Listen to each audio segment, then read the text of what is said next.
Nature of drugs. तो हमारे drugs का कैसा नेचर होता है, ये नेक्स्ट टॉपिक है। और drugs are chemical entities with simple और कॉम्प्लेक्स मॉलिक्यूल। जितनी भी आपकी ड्रग्स होती हैं वो केमिकल्स होते हैं, वो सिंपल मॉलिक्यूल से मिलकर बने होंगे या फिर उनका स्ट्रक्चर जो है वो कॉम्प्लेक्स होगा, कॉम्प्लेक्स मॉलिक्यूल से मिलकर बने होंगे। बेसिकली आपके ड्रग्स को क्लासीफाई किया गया है ऑन द बेसिस ऑफ, दो तरीके से आप क्लासीफाई कर सकते हो ड्रग्स को।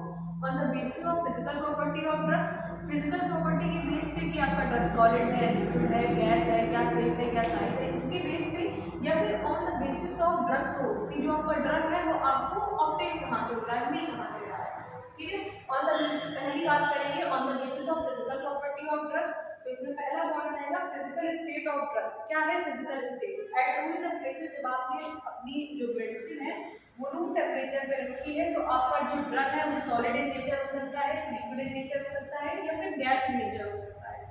सॉलिड का एग्जांपल आएगा एस्पिरिन, लिक्विड का एग्जांपल आएगा निकोटीन एंड गैस का एग्जांपल आएगा नाइट्रोसोन।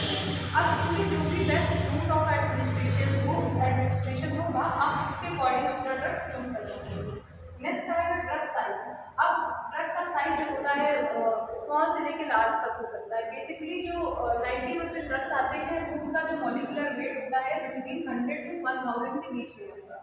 नेक्स्ट है drug reactivity and drug receptor bond. जो आपका ड्रग है वो किस तरीके से रिसेप्टर से बाइंड होगा, how drug react with the receptor, जो आपका ड्रग है वो रिसेप्टर से किस तरीके से बाइंड होगा। बेसिकली इसके लिए आपने लॉक एंड की थ्योरी पढ़ी होगी कि जो आपका ड्रग है जब तक रिसेप्टर से बाइंड नहीं होगा तब तक एक्शन नहीं शो करेगा। ठीक है, आपको पता है कि एक जो ताला होता है उसमें एक ही चाबी फिट होती है, अगर नहीं गलत ताले में गलत चाबी लगाओगे तो ताला नहीं खुलेगा। उसी तरीके से ड्रग आपकी रिसेप्टर से अगर बाइंड नहीं होगी तो आपका जो एक्शन है वो नहीं होगा। बेसिकली बाइंडिंग होती है, तीन तरीके के बॉन्ड होते हैं आपके, एक होता है कोवेलेंट बॉन्ड, एक होता है इलेक्ट्रोस्टैटिक बॉन्ड एंड एक होता है हाइड्रोस्टैटिक बॉन्ड। कोवेलेंट बॉन्ड जो होता है वो बहुत ही आपका स्ट्रॉन्ग बॉन्ड है, इरिवर्सिबल है, यानी कि एक बार बॉन्ड बन गया तो अलग नहीं हो पाएगा।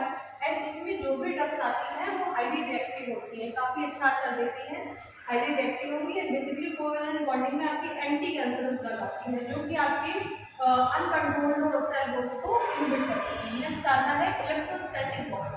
सो less binding to that covalent bond. इस बॉन्ड के अकॉर्डिंग इसकी जो बाइंडिंग होती है वो थोड़ी सी कम होती है। नेक्स्ट आएगा आपका हाइड्रोफोबिक बॉन्ड। हाइड्रोफोबिक बॉन्ड क्या होती है? आपके वीक बॉन्ड होते हैं एंड इसमें जो भी आपकी लिपिड सेल्युलर ड्रग्स आती हैं वो आपके हाइड्रोफोबिक बॉन्ड्स के थ्रू ही अटैच होती है। नेक्स्ट आता है drug safe. It permit binding to receptor to bond. इसमें क्या होता है कि आपके ड्रग का सेप ऐसा हो कि वो रिसेप्टर से बाइंड हो सके। मान लो कि ये आपका रिसेप्टर है तो आपका ड्रग भी ऐसा हो कि वो अपने पर्टिकुलर रिसेप्टर से बाइंड हो सके, तभी हो जाके आपको एक्शन मिला। नेक्स्ट है rational drug design. Rational drug design क्या होता है? Predict molecular structure of drug on basis of receptor, कि आप रिसेप्टर को देख के उसके मॉलिक्यूलर स्ट्रक्चर को प्रेडिक्ट करोगे, इसको बोलते हैं रेशनल ड्रग डिजाइन। नेक्स्ट एक डायग्राम और आप डाल सकते हैं। नेचर ड्रग का कैसा? ऑर्गेनिक कंपाउंड या फिर इनऑर्गेनिक कंपाउंड। अगर ऑर्गेनिक कंपाउंड की बात करेंगे तो वीकली एसिडिक, वीकली बेसिक या फिर नॉन इलेक्ट्रोलाइट हो सकते हैं।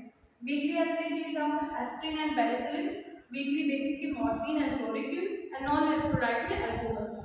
वैसे इनऑर्गेनिक कंपाउंड के example lithium carbonate and magnesium hydroxide.